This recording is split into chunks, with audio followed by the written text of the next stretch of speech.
Hey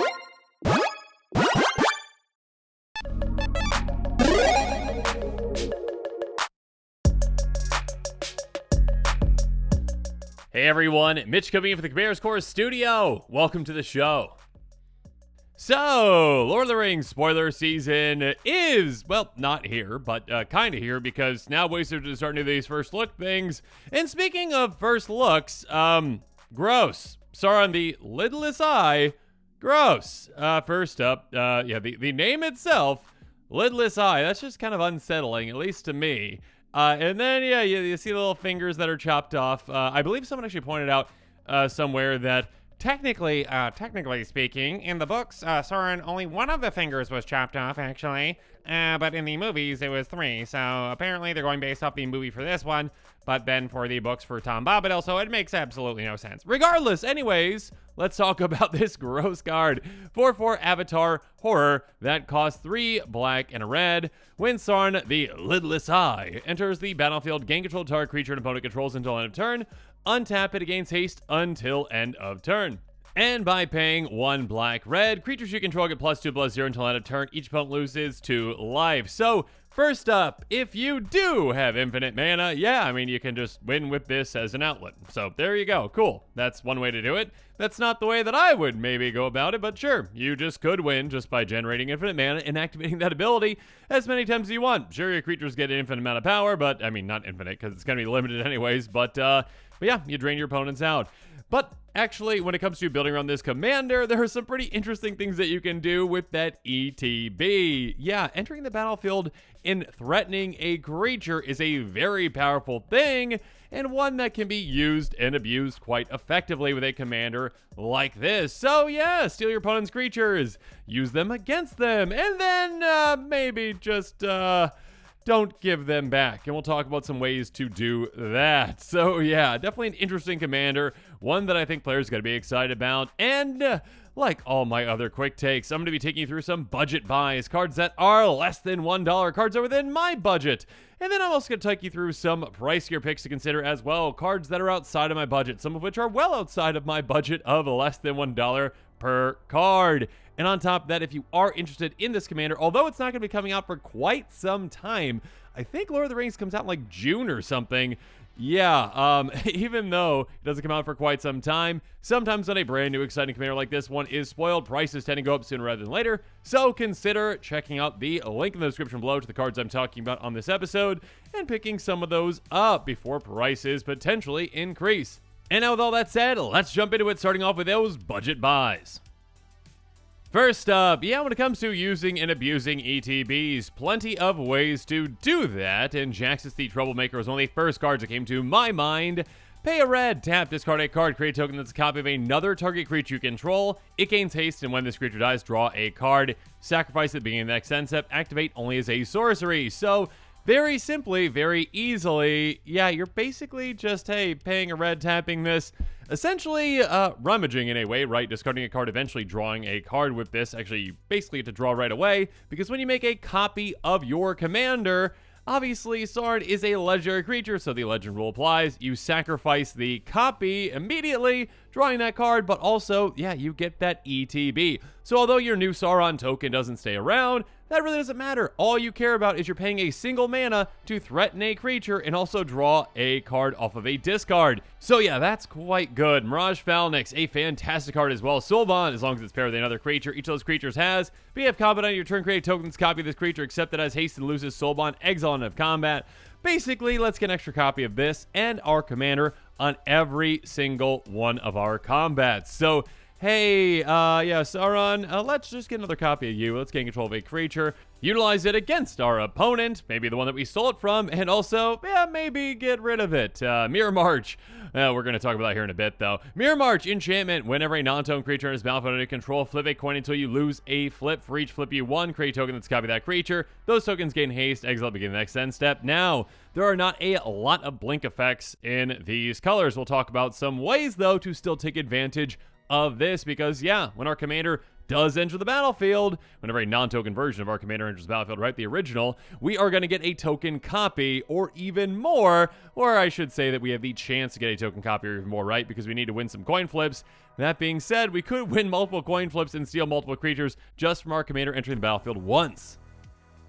Next up, when it comes to utilizing our opponent's creatures that we are threatening, yeah, we can do so in some fantastic fashions. Again, yeah, we'll just, gain control of their creature. Yeah, it gets haste, cool, let's swing with it at an opponent, maybe the one that we stole it from. And then, you know what, let's just cast Village Rites. Single mana, let's sacrifice that creature to draw 2 cards. So that opponent is not getting that creature back.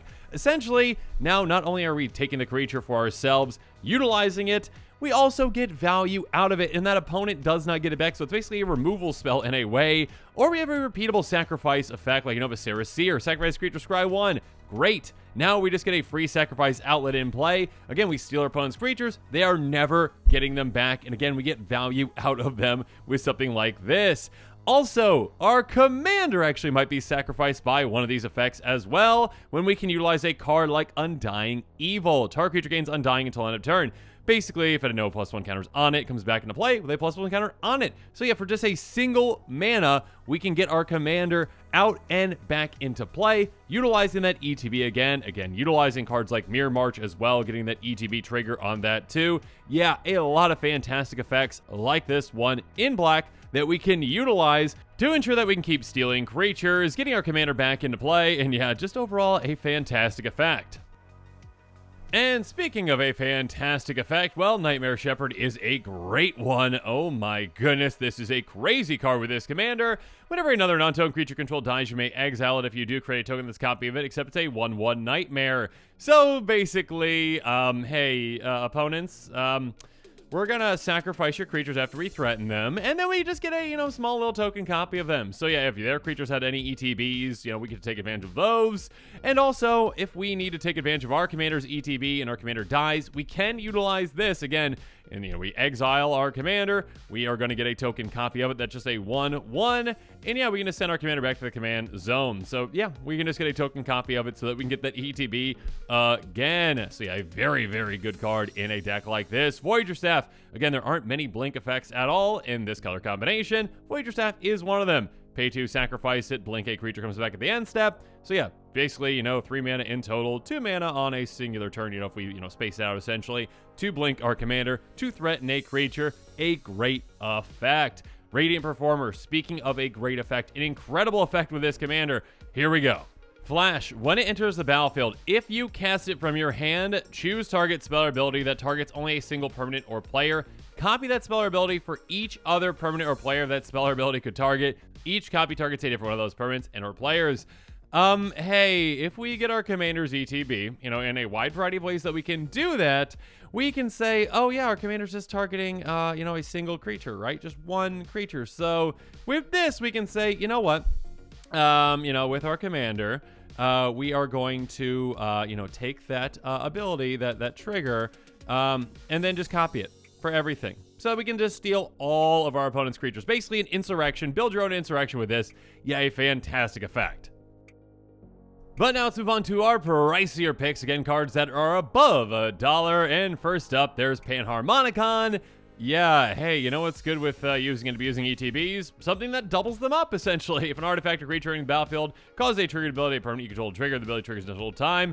Basically, every single time we get our commander's ETB or any other ETB, we are going to be doubling it up thanks to this very simple, very effective artifact. Speaking of simple and effective, Conjurer's Closet, 5 mana artifact. At the beginning of your end step, blink a creature you control, then return that card to the battlefield under your control. This can help us out in multiple ways. First up, hey, yeah, we can blink our commander, get that ETB, threaten a creature. Yeah, we're not gonna, keep that creature for a long time, but we can, again, if we've got like a Viscera Seer, sacrifice that creature. So basically, free removal for us.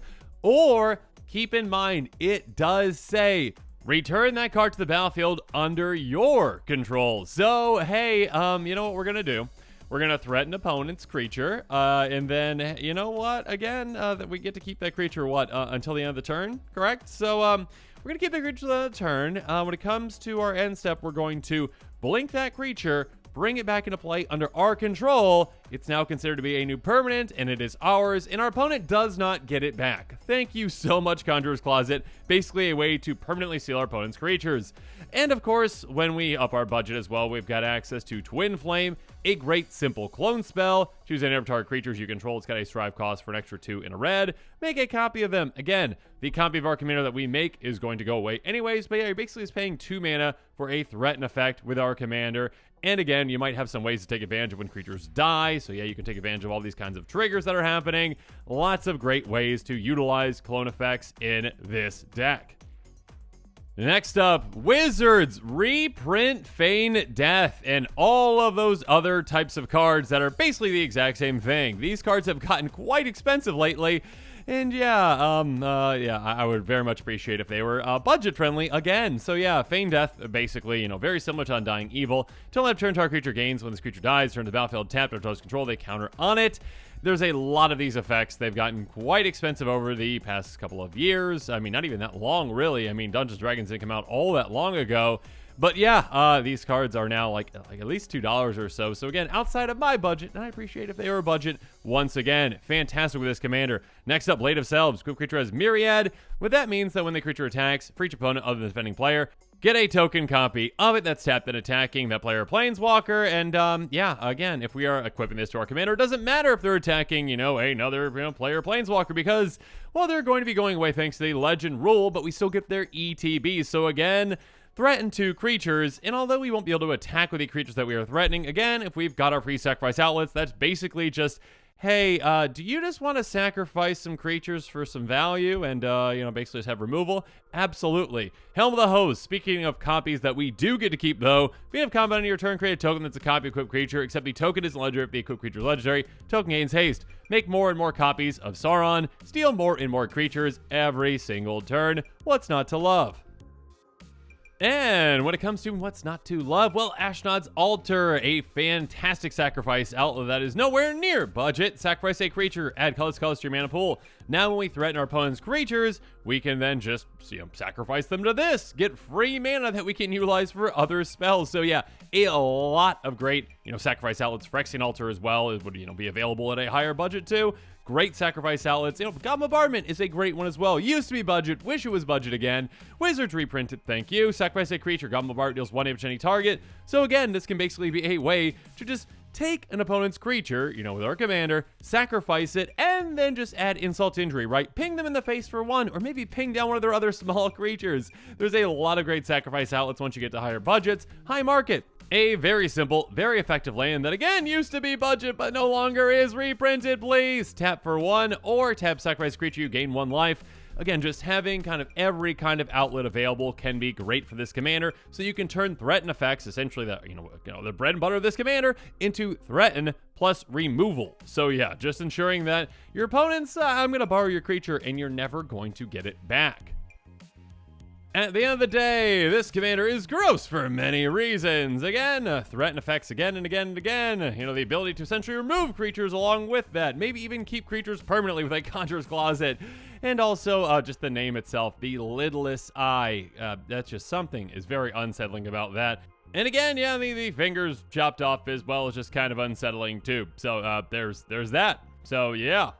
Gross. Regardless, if you are interested in this brand new commander, again, it might not come out until June or whenever Lord of the Rings actually comes out. Not for quite some time. Again, Wizards, they're like, spoiler season's not here yet. We're going to call it a first look, and we're going to have some spoilers, because we want attention. Please, anybody. Regardless, okay, I'm getting off topic right now. If you are interested in this commander, make sure you check out that link in the description below. And yeah, consider picking up some of those cards sooner rather than later, because, sometimes when a new exciting commander is spoiled, cards might go up in price, sooner rather than later. And with that, today's episode is coming to a close. So yeah, let me know what your thoughts are on it in the comments below. And of course, as always, thanks again and have a good one. This show and episodes like this one are possible thanks to viewers like you. If you're looking for an easy way to help support this show, make sure that you like, share, and subscribe. Also, hit that bell notification icon so you don't miss any new episodes. You can also go check out our playmats and other merchandise at thecommandersquarters.com. We also have a ton of brand new t-shirt designs in stock, so make sure you check out those as well. Another easy way to support this show is with our TCG Player affiliate links. So whether you're buying a deck or individual cards, you can use this general link right here or one in the description. And the final way that you can support this show is by supporting us directly by becoming a patron. There are many benefits to being a patron, and I truly couldn't do this without all of their support.